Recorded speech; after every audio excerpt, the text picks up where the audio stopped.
toda vez que eu olho para esse ventilador aqui, eu vejo a presença de Deus, como Deus é fiel. Quando eu olho para essas cadeiras aqui, eu vejo que Deus é fiel. Quando eu olho para esses instrumentos aqui, eu vejo que Deus é fiel. Quando eu olho para cada um de vocês que estão aqui nessa noite, eu vejo que Deus é fiel. Cada culto, para a glória de Deus, nós estamos com as nossas cadeiras mais cheias. Para a glória de Deus. E isso é só o começo. É só o começo. Eu estava falando na escola de líderes de manhã que nós estamos numa fase de treinamento. Então nós não saímos ainda para fazer o que nós nos propusemos fazer, que são as células. Nós não saímos ainda para evangelizar nesse bairro. Nós não saímos ainda, muito menos para, para fazer um culto de repente na nossa casa lá e chamar nossos amigos. Nem isso nós fizemos. E Deus, ele tem sido fiel e tem trazido as pessoas para este lugar. Porque eu acredito que através da sua vida, através dessas pessoas que Deus tem trazido para este lugar, uma grande obra será feita nessa cidade. Em nome de Jesus. Amém? Você quer assim também? Amém. Amém. Glória a Deus. Pretendo ser muito breve na palavra de hoje, porque hoje nós vamos ter novidades. O pastor Isaías, depois da pregação, ele vai trazer algumas novidades para a gente, no que diz respeito à nossa visão MDA. E eu posso te afirmar de que grandes coisas estão por vir mesmo. Você não tem noção. Você não tem noção do que Deus tem preparado para a gente. Você não tem noção do que Deus tem preparado para a gente. Então, prepare-se aí. Prepare-se. Fala para pelo menos 3 pessoas assim: prepare-se.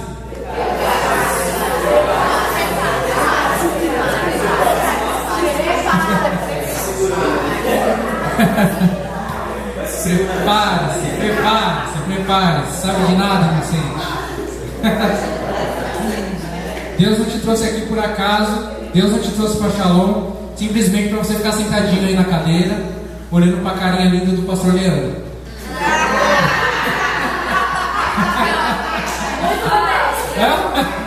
Pergunta para ele. Oi? Não, Deus te trouxe aqui porque Ele quer fazer uma grande obra através da sua vida. E não tem coisa melhor do que ser usado por Deus. Não tem coisa melhor do que a gente ser usado por Deus. E esta noite nós vamos falar sobre um assunto que daqui para frente não. Desde quando nós nos instituímos Igreja Shalom, nós estamos falando e já estamos trabalhando em cima disso, você percebendo ou não. Nós vamos falar sobre um assunto que daqui para frente vai ser mais intensificado. Depois o pastor Isaías vai falar mais. E este assunto, ele trata bastante com o nosso caráter, porque a gente precisa ter esse caráter transformado, que é o fato de nós sermos agentes de multiplicação. O tema da mensagem de hoje é agentes de multiplicação. Eu gostaria que você abrisse sua Bíblia lá no livro de Marcos, capítulo 6.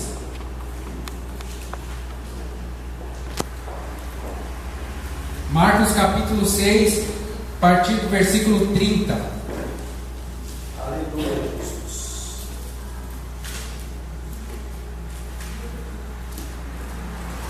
Amém? Quem achou diz amém? Amém. Quem não achou ainda, fala, espera mais um pouquinho.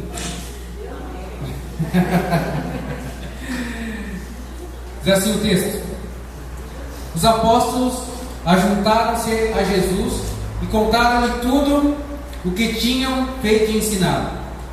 Ele lhes disse: vinde vós aqui à parte, a um lugar deserto, e repousai um pouco.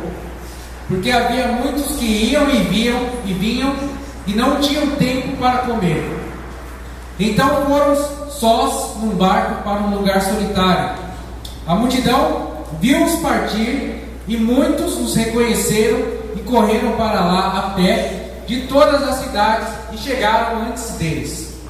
Jesus desceu do barco e viu uma grande multidão e teve compaixão dela. Porém, porque eram como ovelhas que não tinham pastor. Então passou a ensinar-lhes muitas coisas. Ao declinar da tarde, os seus discípulos se aproximaram dele e disseram: o lugar é deserto, o dia já está muito adiantado. Despede-os para que vão aos campos e aldeias circunvizinhas e comprem para si o que comer. Ele, porém, lhes respondeu: dai-lhes vós de comer.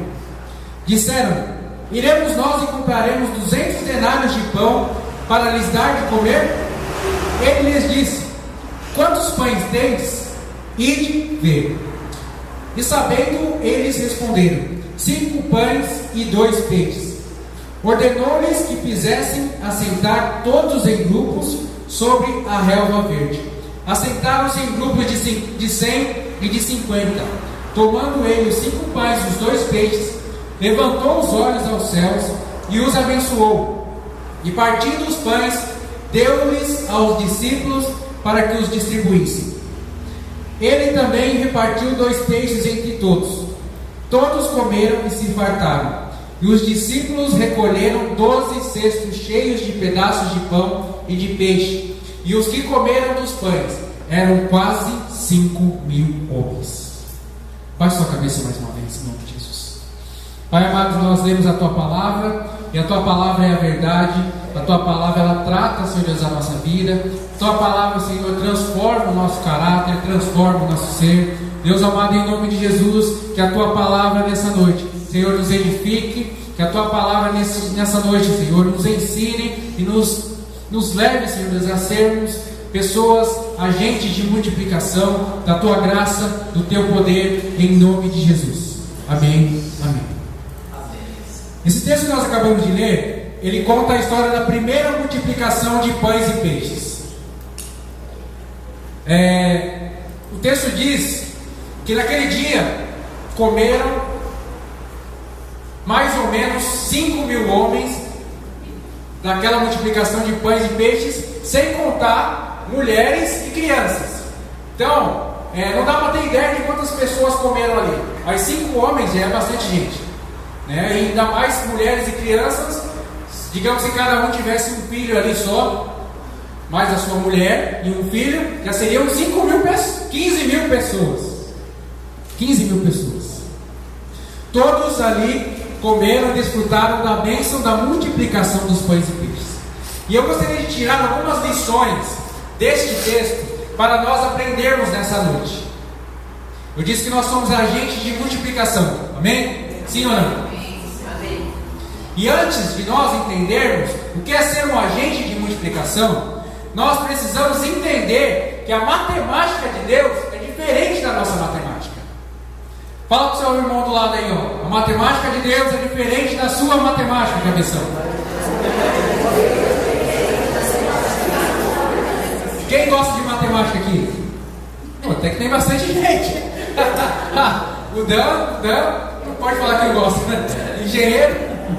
Muita gente gosta de matemática. Pensei que ia ter menos pessoas. Mas assim, vamos pensar um pouquinho na nossa matemática tradicional, daquilo que a gente aprende na escola, na multiplicação. Por exemplo, eu sei que vocês sabem, então respondam de bate pronto, que essa é muito fácil, pelo amor de Deus. Por exemplo, 1 vezes 0 é o quê? Dá o quê? Eu queria responder mais rápido que vocês. 1 vezes 0, segundo a matemática que a gente aprendeu, é 0, né? 1 vezes 1, 1 vezes 2, 1 vezes 3, 1 vezes 4, 1 vezes 5, 5. Quê? Né? Até o 7 já começa a complicar. Então assim, a matemática diz que um número multiplicado, né, por ele mesmo, né, vai dar sempre o mesmo número. Não é verdade? Não é isso? Eu posso pegar 1 vezes 10 e ele vai dar 10. Sim ou não? Sim. Vai dar 10. Só que na matemática matemática de Deus é totalmente diferente. A matemática de Deus não é assim. Por quê? Se Deus pegar uma pessoa que não vale nada, que é um zero à esquerda, e trabalhar na vida dela, ela continua sendo um zero à esquerda? Não. Na matemática de Deus é impossível pegar uma pessoa, multiplicar por um zero e dar zero do mesmo jeito. A pessoa, todo mundo que tem contato com Deus, ele nunca vai sair da mesma forma. Nunca, nunca. Então Deus, ele pega uma pessoa que é um Zé Mané, que é um zero à esquerda. Deus trata essa pessoa e faz dessa pessoa um indivíduo capaz de multiplicar tudo aquilo que ele recebeu. Então, nós já sabemos que na matemática de Deus, 1 vezes 0 é igual a 1. Certo? Por que errado? Hã? O de Deus. Na matemática de Deus, 1 vezes 0 é 1. As de Deus é meio doida, mano. Tem que crer pela fé. Então, se 1 vezes 0 na matemática de Deus é 1, 1 vezes 1 é quanto na matemática de Deus? 2. Na matemática de Deus é 2. Porque ele pega essa uma pessoa e essa pessoa ela vai treinar a outra e serão 2 pessoas. Serão 2 pessoas. Quando Deus pega na matemática dele e faz 1 vezes 2, ele vê quanto? 3. 4.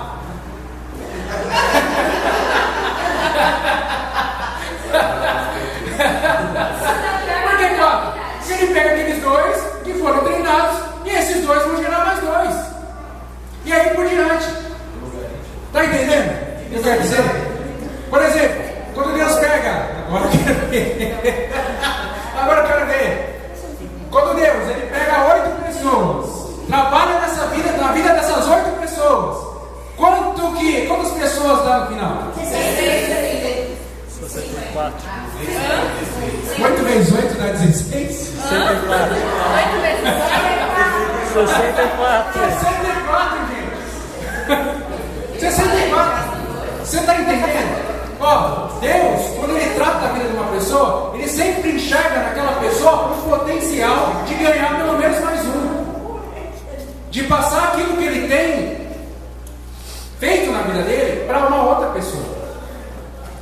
Então, você aí que está sentado, não pense que você é só mais um. Deus, quando Ele te olha, Ele te vê pelo menos mais uma pessoa que você pode ganhar para o reino de Deus. Pelo menos mais uma pessoa que você pode ganhar. Isso sem contar que se você ganhar uma por dia, né? Tem evangelista que ganha aí mais do que uma por dia, né? Imagina quando, onde e a quantidade de pessoas a gente não pode ganhar para o reino de Deus. E eu quero chamar a tua atenção, porque no texto que a gente leu, ele mostra para a gente algumas lições que nós precisamos, como agente de multiplicação, enxergar também, para que nós possamos colocar isso daqui para os nossos discípulos também. E os nossos discípulos, eles vão ser agentes de multiplicação e vão passar para os discípulos deles também. Então são lições práticas. Lições práticas. Não é apenas uma teoria que você vai ouvir aqui e amanhã você vai apagar na sua mente e acabou. Não, é prática. E esse texto ele é muito rico em lições para nós. Então, primeira coisa que nós podemos perceber nesse texto é que Jesus, ele estava no meio, né, da missão lá, ele estava evangelizando numa certa cidade. Se você olhar alguns capítulos antes, nesse contexto, você vai ver que Jesus estava andando na região circunvizinha de Nazaré. E ele estava lá ensinando, pregando, e ele mandou os discípulos deles também pregar nas outras aldeias, tal, mostrando esse amor. E chegou uma hora que acumulou tanta gente do lado de Jesus, que o texto diz que eles não tinham tempo para comer, muito menos para descansar. Não é isso que diz lá no versículo 31? Diz assim: e ele lhes disse: vinde vós aqui à parte, a um lugar deserto, e repousai um pouco, porque havia muitos que iam e vinham e não tinham tempo para comer. Não tinham tempo para comer. Se eles não tinham tempo para comer, imagina para tirar uma soneca. Não tinham nada disso. Agora, imagina você. Era fácil? Estava fácil a vida de Jesus? Com certeza não. Jesus estava cansado, os discípulos de Jesus estavam cansados, com fome, exaustos, já precisavam ficar sozinhos já. E o texto diz que eles pegaram um barco e eles procuraram um lugar deserto para ficar. Eles queriam, fazer o que a gente faz muitas vezes. Fala assim, não, vou dar um tempo para mim, para dar uma relaxada, para dar uma descansada. E eles entraram nesse barco e foram procurar um lugar deserto. Só que o texto continua dizendo que algumas pessoas viram eles entrando naquele barco e o que elas fizeram?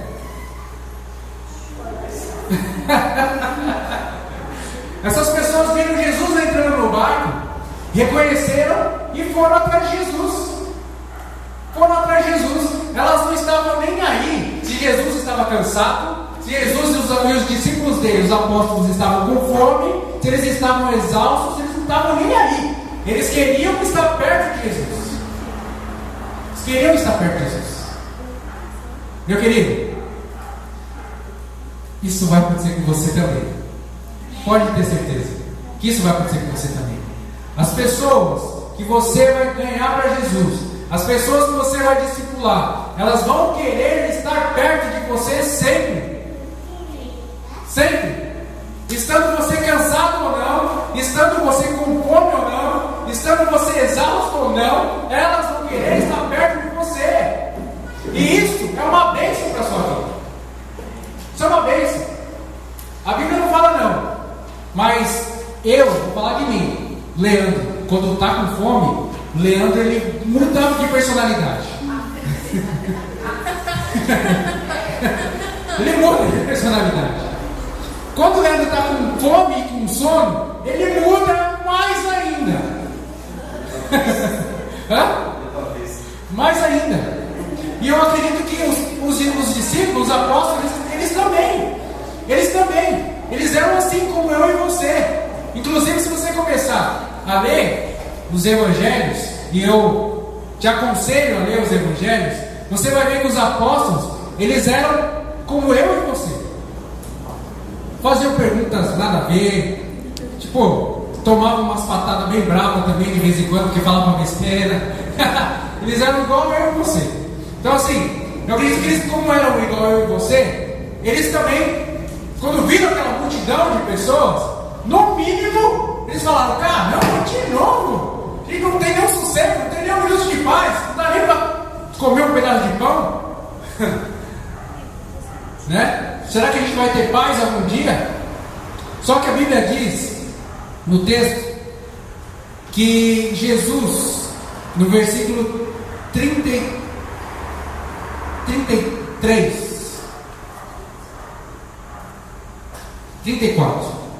diz no versículo 34 que Jesus desceu do barco e Jesus viu a multidão e teve o quê? Não ouvi aí. Compaixão. Sou meio surdo, não escuto direito. Teve o quê? Compaixão. Jesus ele desceu do barco e ele teve compaixão daquelas pessoas. Compaixão. Jesus ele poderia ter olhado para aquela multidão na beira da praia esperando ele, e Jesus ele poderia ter ficado no barco, sim ou não? Até porque era o momento dele de tirar um azeite, tirar um relax, né? Mas Jesus o que ele fez? Ele desceu lá e ele automaticamente ele teve compaixão daquelas pessoas. Meu querido, para você ser um agente de multiplicação, para você ser um agente de transformação do amor de Deus na vida das pessoas, primeira coisa que você precisa ter para com os outros é compaixão. É a primeira coisa que você tem que ter. Você tem que olhar para as pessoas e sentir sentiram amor pelas pessoas. O texto diz que aquelas pessoas eram como ovelhas que não tinham pastor. E elas queriam o quê? Ouvir de Jesus uma palavra que eles sabiam que Jesus podia mudar a situação deles. Essas pessoas que serão seus discípulos, meu querido, elas serão pessoas que vão querer ouvir de vocês uma palavra de amor. Uma palavra de amor. E para isso você precisa ter compaixão para com elas. Não tem como você ser um agente de multiplicação, de você ganhar pessoas, de você ganhar vida, se você não amar essas pessoas. Deus está nos levando para um novo nível de compromisso com a palavra dele, com o reino dele e com as pessoas. Talvez, pensa comigo, se os apóstolos tivessem sido egoístas, tivessem pensado apenas na barriga deles, na necessidade que eles tinham de descansar, talvez eles tinham perdido aquela multidão toda. Talvez o plano de Deus, o propósito de Deus na vida daquelas pessoas teriam se perdido, porque elas estavam lá porque elas sabiam que Jesus podia resolver o problema delas. Só que os apóstolos, eles poderiam ser egoístas, sim ou não? Fala assim, não, estou cansado, pô, deixa eu descansar primeiro, depois a gente vê o que a gente faz. Mas não, eles desceram lá, naquele lugar, cansados, desceram lá com fome, e eles foram fazer a obra, a mesma obra que eles estavam fazendo do outro lado do rio. Não se importaram com a sua fome, não se importaram com o seu cansaço, não se importaram com o seu tempo, não se importaram com nada. Por quê? Eles queriam tocar aquelas vidas, e aquelas vidas, elas precisavam ser tocadas pelo Espírito Santo e pela vida e por Jesus Cristo. O que eu quero te dizer com essa palavra, com essa lição, que a primeira coisa, quando nós começarmos o nosso discipulado, primeira coisa, quando nós começarmos a trabalhar com as nossas células, nós temos que olhar para os nossos discípulos e para os nossos filhos na fé e ver neles mais necessidade, ver neles que eles precisam mais de nós do que de repente a nossa própria barriga, do que nosso sono. A gente é bem assim, né? Fala, estou com sono hoje, ai meu Deus do céu, não vou para a igreja não. Deixa de ser preguiçoso, preguiçosa, meu Jesus Cristo. Você vai ter a vida inteira para dormir depois que você morrer. Deixa para dormir depois. Deixa para dormir depois. Tem muita gente precisando de você. E o seu discípulo vai precisar de você. Então comece desde hoje, desde agora, a praticar essa compaixão que Jesus teve. Desde hoje. Uma segunda lição que nós podemos tirar desse texto, que Jesus, quando ele desceu do barco, ele teve compaixão com aquelas pessoas, e ele foi fazer o quê? Ele foi, diz o texto, que ele foi curar. Sim, foi isso que ele foi fazer lá? Jesus de cara desceu, já foi, sai daqui demônio em nome de mim mesmo. Foi isso. Jesus ele chegou assim, ó, o que você tem, meu filho? Ah, Jesus, estou com uma pedra no rim aqui, sai com a pedra no rim. Foi isso que Jesus fez? É isso que o texto diz? Jesus, quando ele desceu do barco, ele teve compaixão, e o que ele foi fazer com essas pessoas?